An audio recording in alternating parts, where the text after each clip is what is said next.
नमस्कार दोस्तों, स्वागत है आपका फिट टीओ चैनल के एक और नए वीडियो में। आज हम इलेक्ट्रीशियन थ्योरी फर्स्ट ईयर के बच्चों के लिए इम्पोर्टेंट क्वेश्चंस देखेंगे जो कि आने वाली परीक्षा के लिए बहुत ज़्यादा महत्वपूर्ण है। तो चलिए शुरू करते हैं। प्रश्न पहला है, what is the name of safety sign? इस सुरक्षा चिन्ह का नाम क्या है? तो जैसा कि आप सभी देख पा रहे हैं, यह एक हॉस्पिटल का चिन्ह है। और हॉस्पिटल का चिन्ह क्या होता है हमारा? एक क्या चेतावनी होता है क्या? नहीं। क्या आवश्यक चिन्ह होता है क्या? नहीं। क्या निषेधात्मक चिन्ह होता है क्या? नहीं। यह एक सूचनात्मक चिन्ह होता है जो हमें जानकारी देता है कि आगे हॉस्पिटल है। चलिए आगे बढ़ते हैं।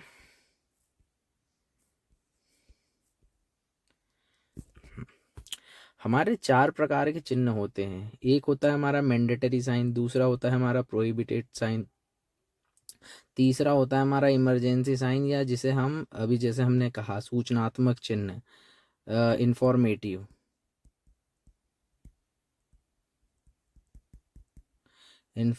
सूचनात्मक। और एक चौथा होता है हमारा वार्निंग साइन। इन चारों साइन में जो होता है, जैसे कि हम पहले साइन की बात करें मैंडेटरी, तो इस मैंडेटरी साइन में बैकग्राउंड का कलर जो होता है वह होता है ब्लू और जो आकृति होती है वह होती है वाइट।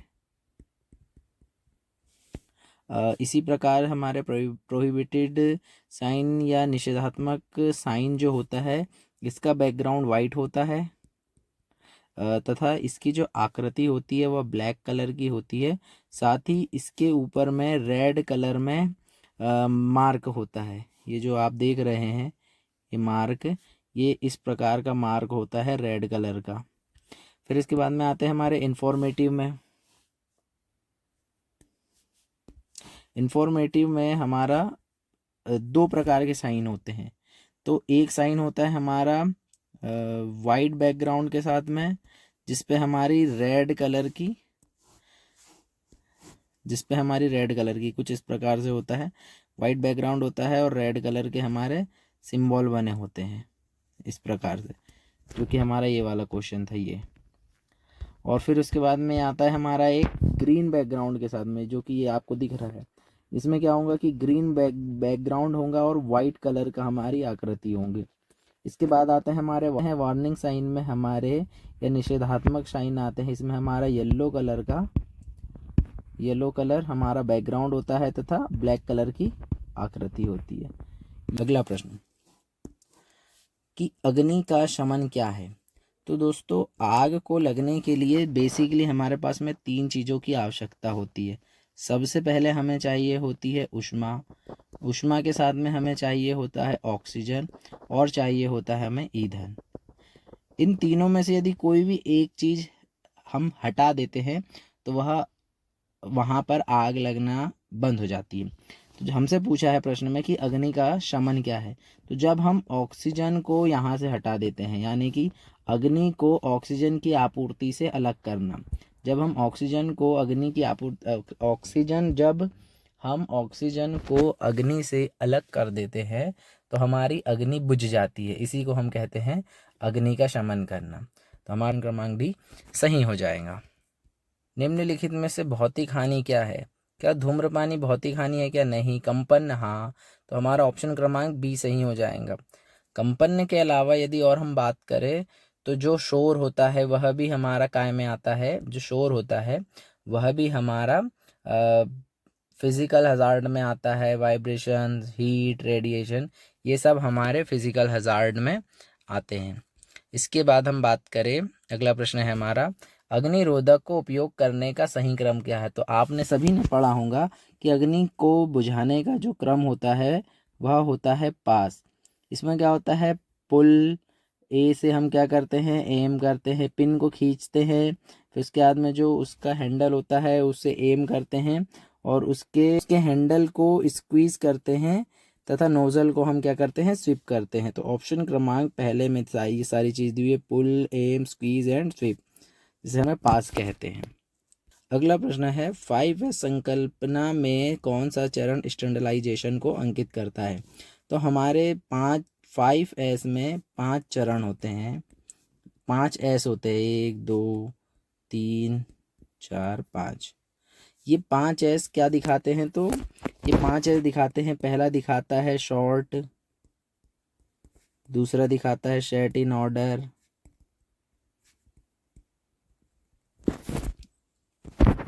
तीसरा दिखाता है हमारा शाइन, चौथा दिखाता है स्टैंडर्डाइजेशन, और पांचवा दिखाता है सस्टेन। तो हमारे हमसे पूछा है कि स्टैंडर्डाइजेशन, तो हमारा ये चौथा चरण हो जाएगा, ऑप्शन क्रमांक 4 हमारा सही हो जाएगा। आगे बढ़ते हैं। अगला प्रश्न, कौन से प्लायर का उपयोग तार के हुक और लूप बनाने के लिए किया जाता है? क्या फ्लैट नोज प्लायर का किया जाता है? क्या बिल्कुल नहीं। लॉन्ग नोज प्लायर का किया जाता है? क्या नहीं। राउंड नोज प्लायर का। राउंड नोज प्लायर का उपयोग हम तार के हुक तथा लूप बनाने के लिए करते हैं, ऑप्शन क्रमांक 3 हमारा सही हो जाएगा। ये कुछ इस प्रकार से दिखता है, अगर आप इसे कभी प्रैक्टिकल में भी देखते हैं तो आपको ध्यान रखना होगा। ठीक है, चलिए आगे बढ़ते हैं। पिंसर का उपयोग क्या है? अगला प्रश्न है, पिंसर का उपयोग क्या है? फ्लेक्सिबल तार को ट्विस्ट करना नहीं, छोटे व्यास के तार को काटना नहीं, पिंसर लकड़ी में से पिन तथा कील निकालना, ऑप्शन क्रमांक 3 सही हो जाएगा हमारा। ये कुछ इस प्रकार से दिखता है, आपने देखा होगा इसको अपनी ITI में। ये कुछ इस प्रकार से दिखता है तथा इसे इस प्रकार से उपयोग किया जाता है। इस सड़क सुरक्षा चिन्ह का नाम क्या है? ये कौन सा चिन्ह बता रहा है हमें? ये हमें दिखा रहा है प्रोहिबिटेड, कि ऐसा नहीं करना है, निषेधात्मक चिन्ह। हॉर्न बना हुआ है और उसके ऊपर में क्रॉस है, वाइट बैकग्राउंड है। बैकग्राउंड कौन से कलर का है? वाइट। आकृति कौन सी है? ब्लैक। और रेड कलर से साइन बना हुआ है। कौन सा हो गया? प्रोहिबिशन साइन हो गया। और क्या बता रहा है? कि हॉर्न नहीं बजाना है, यानी कि हमें हॉर्न बजाने से मना कर रहा है। तो ये कौन सा हो जाएगा? निषेधात्मक, ऑप्शन क्रमांक डी हमारा सही हो जाएगा। ये कुछ उदाहरण है प्रोहिबिशन साइन के, जैसे आपने देखा होगा इसमें जहाँ पे नो स्मोकिंग के लिए है कि यहाँ स्मोकिंग करना मना है, जहाँ पे आग जलाना मना है, लिफ्ट का यूज़ करना मना है, या एंट्री जहाँ पे बंद होती है वहाँ पे। अगला प्रश्न, मूल श्रेणी में सचेतन चिन्ह के पश्च भाग का रंग क्या होता है? कि what is the background colour of warning sign? Warning sign हमारा कैसा होता है? हमारा त्रिभुजाकार में होता है। बैकग्राउंड कौन सा कलर का होता है? इसका येलो कलर का होता है। और आकृति जो भी बनी होती है वो कौन से कलर की होती है? वह ब्लैक कलर की बनी होती है। तो हमारा आंसर क्या हो जाएगा? पीला। ये हमारे कुछ उदाहरण हैं वार्निंग साइन के। चलिए आगे बढ़ते हैं।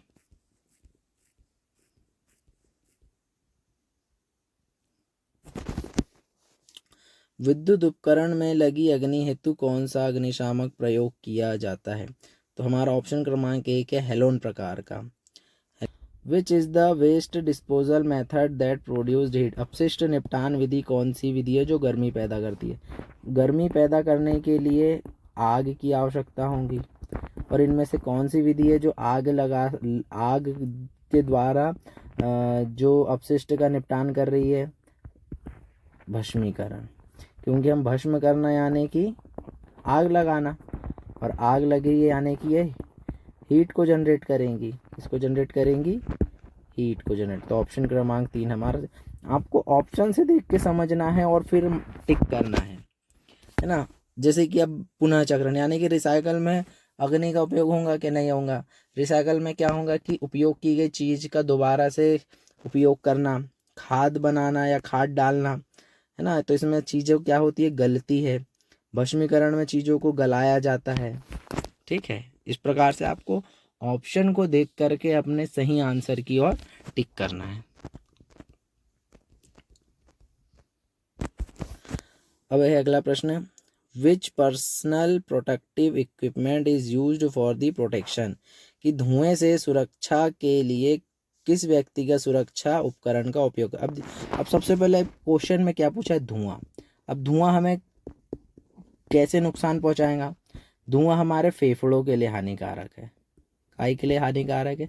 और फेफड़ों को फेफड़ों में कोई चीज़ हमारे किसके द्वारा जाती है? तो हमारी श्वास नली के द्वारा जाती है। श्वास नली यानी कि नाक के द्वारा, यानी कि हमें किसकी सुरक्षा करनी है? अपनी नाक की सुरक्षा करनी है। तो पीपीई किट का कौन सा भाग आएगा? हमारा एप्रेन आएगा, कि एप्रेन शरीर के लिए होता है, चश्मा आंखों के लिए होता है, कान के लिए हमारे ईयर टिप्स होते हैं, तो ये आ गया नोज मास्क। ठीक है, चलिए आगे। तो सही हमारा ऑप्शन क्रमांक डी हो जाएगा। आगे बढ़ते हैं। ये ऐसा होता है हमारा जो नाक कवच होता है, नोज मास्क, वो कुछ ऐसा होता है, दिखाऊंगा आपने। चलिए आगे बढ़ते हैं। नोज मास्क जो होता है वो वेल्डिंग के टाइम में जो गैस रिलीज होती है, जो धुआं निकलता है, उससे हमारी सुरक्षा करता है। और भी अदर जो फैक्ट्री होती है जहाँ पे हार्मफुल गैसेस निकलती है, उससे हमारी सुरक्षा करता है। अब BIS का पूरा नाम क्या है? तो BIS का पूरा नाम होता है ब्यूरो ऑफ इंडियन स्टैंडर्ड। अगला प्रश्न है, आग बुझाने में स्टार्विंग क्या है? तो जब दोस्तों फ्यूल को आग से अलग किया जाता है, उस प्रक्रिया को हम क्या कहते हैं? स्टार्विंग। ऑप्शन क्रमांक 3, removing fuel element from the fire और prevent oxygen supply to the, इसको क्या कहते हैं? इसको हम अग्निशमन कहते हैं। क्या कहते हैं? अग्निशमन। अग्निशमन क्या कहलाता है? प्रिवेंट ऑक्सीजन की, अग्नि को ऑक्सीजन की आपूर्ति से अलग करना अग्निशमन कहलाता है।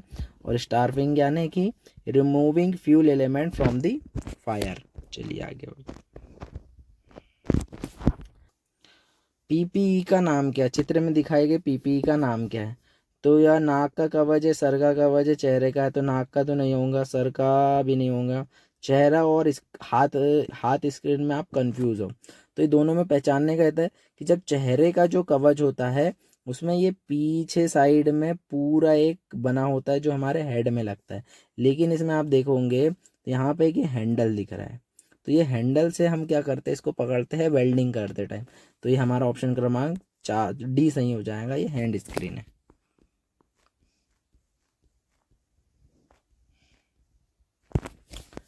अपशिष्ट निपटान विधि कौन सी है जो बहुत सारी ऊर्जा बचाती है? जमीन में भरना ऊर्जा बचाता है क्या? नहीं। भस्मीकरण नहीं। खाद डालना नहीं। रिसाइकलिंग, कि सामान का दोबारा से उपयोग कर लेना, वह क्या बचाता है? हमारी बहुत सारी ऊर्जा को बचाता है। चलिए आगे बढ़ते हैं। किस प्रकार की कृत्रिम श्वसन विधि का उपयोग उस पीड़ित के लिए करते हैं जिसकी छाती और पेट में चोट लगी होती है? इस सिचुएशन में हम क्या करते हैं? क्या सैफर विधि करते हैं क्या? नहीं। मुंह से मुंह नहीं, नाक से मुंह नहीं। इसमें हम Nelson arm lift back pressure method का उपयोग करते हैं। ये इसका उपयोग कैसे करते हैं हम देखते हैं आगे। ये इसमें देखिए, सबसे पहले क्या करते हैं कि जो जिसे चोट लगी है उसे उल्टा लेटाते हैं, उसके बैक के ऊपर में थोड़ा ये दबाव डालते हैं, और फिर उस दबाव डालने के बाद उसके दोनों हाथों को अपनी ओर खींचते हैं, और फिर वापस से खींचते हैं, और वापस से फिर क्या करते हैं? दबाव डालते हैं।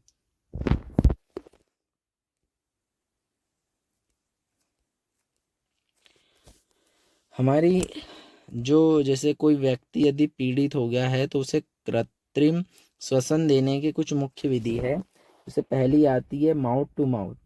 यह एक प्राथमिक चिकित्सा विधि है जिसमें एक व्यक्ति दूसरे व्यक्ति के मुंह में सांस फूंकता है। फिर क्या आती है? सैफर विधि। सैफर विधि में इसमें पीड़ित को पेट के बल लिटाकर उसके पेट पर दबाव डालकर हवा बाहर निकाली जाती है। और फिर आती है सिल्वेस्टर विधि। इस विधि में मरीज को पीठ के बल लेटाकर उसकी बाहों को ऊपर नीचे करके सांस लेने में मदद दी जाती है। सिल्वेस्टर विधि का ही एक प्रकार होता है जो हमने अभी ये देखा कि Nelson arm lift back pressure method, Silvester विधि का ही एक टाइप होता है जिसमें हाथों को आगे और पीछे करके सांस को अंदर और बाहर किया जाता है। अगला प्रश्न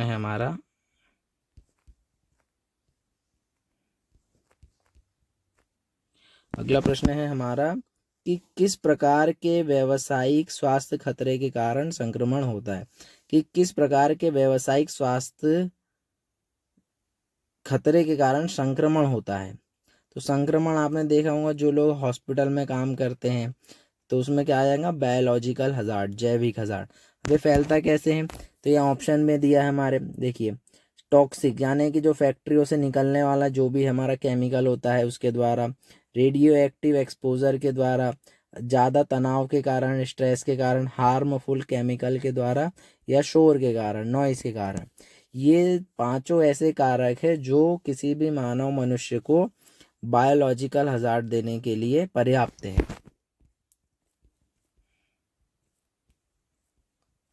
इस औजार का उपयोग क्या है। सबसे पहले तो ये औजार कौन सा है, तो ये औजार, अच्छा, इसमें क्वेश्चन में पूछा है कि उपयोग क्या है, और यहाँ पे हमें इसके नाम के दिए हैं। तो सबसे पहले हम इसका नाम देख लेते हैं कि इसका नाम क्या है। तो सबसे पहली बात तो इसका नाम क्या है, डायगोनल कटिंग प्लायर है। क्या है, डायगोनल कटिंग प्लायर। इसका उपयोग क्या है, तो इसका उपयोग होता है तार को काटने के लिए, तार को काटने के लिए।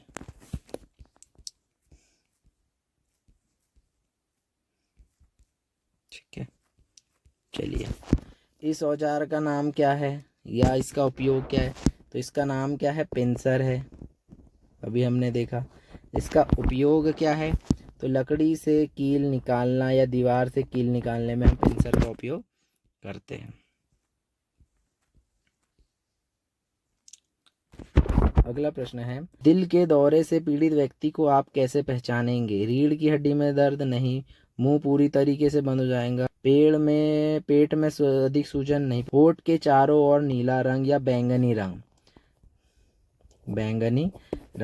क्या होता है कि जब जैसे ही किसी व्यक्ति को दिल का दौरा आता है तो जो हार्ट होता है वह अंगों में जो ऑक्सीजन पहुंचाना बंद कर देता है, जिसके कारण जो हमारे मांसपेशियां होती है वहाँ पे ऑक्सीजन ना पहुंचने के कारण उसका हीमोग्लोबिन के कारण जो खून का लाल रंग होता है वह धीरे धीरे नीला पड़ने लगता है। और हमारे होठ के पास हमारी मांसपेशियां एकदम स्किन के जस्ट पीछे होती है, इस वजह से हमारे होठों के चारों ओर हमें नीला रंग या बैंगनी रंग दिखने को मिलता है। इस सुरक्षा चिन्ह का नाम क्या है। यह सुरक्षा चिन्ह क्या बता रहा है हमें, सबसे पहले तो ये देखना है कि हमें ग्लव्स पहनने के लिए कह रहा है, यानी कि ये ग्लव्स पहनने के लिए हमें क्या बता रहा है, क्या चेतावनी दे रहा है कि नहीं, ये हमें बता रहा है कि यह ग्लव्स पहनना आवश्यक है, यानी कि यह मैंडेटरी साइन हो। मैंडेटरी साइन का बैकग्राउंड क्या होगा, ब्लू कलर का होगा तथा उसकी आकृति वाइट कलर की होगी। इस सुरक्षा क्वेश्चन ये मैंडेटरी साइन के कुछ उदाहरण हैं कि है हेलमेट लगाना है, शूज़ पहनना है ना, वेयर सेफ्टी बेल्ट को पहनना है, गॉगल्स लगाना है, प्रोटेक्टिंग गॉगल्स। पीड़ित के रक्त के बहाव को रोकने के लिए क्या प्राथमिक चिकित्सा उपलब्ध कराई जाती है। क्या मरहम लगाना चाहिए, नहीं। चोट लगे भाग को ऊपर रखना चाहिए, क्या एक लगे भाग को ड्रेसिंग, नहीं, बिल्कुल नहीं। Apply pressure over the injured portion, कि चोट लगे हुए भाग पर दबाव डालना चाहिए जिससे कि उसका ब्लड रुक जाए। ये कुछ इस प्रकार से हम चोट के ऊपर में साफ कपड़ा लगा करके उसके ऊपर में दबाव डालते हैं ताकि उसका ब्लड रुक जाए। अगला प्रश्न है, पीड़ित को बचाने हेतु क्या तात्कालिक कदम उठाया जाना चाहिए यदि वह अभी भी विद्युत शक्ति स्रोत के संपर्क में है। सबसे पहले मेन सप्लाई है उसको हमें क्या करना है, ऑफ करना है।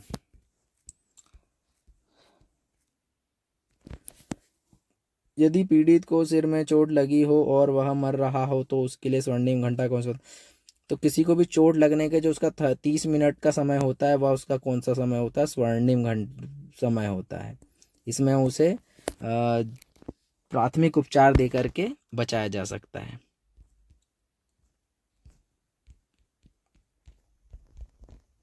अगला प्रश्न है, पीड़ित की कौन सी स्थिति को कोमा कहा जाता है?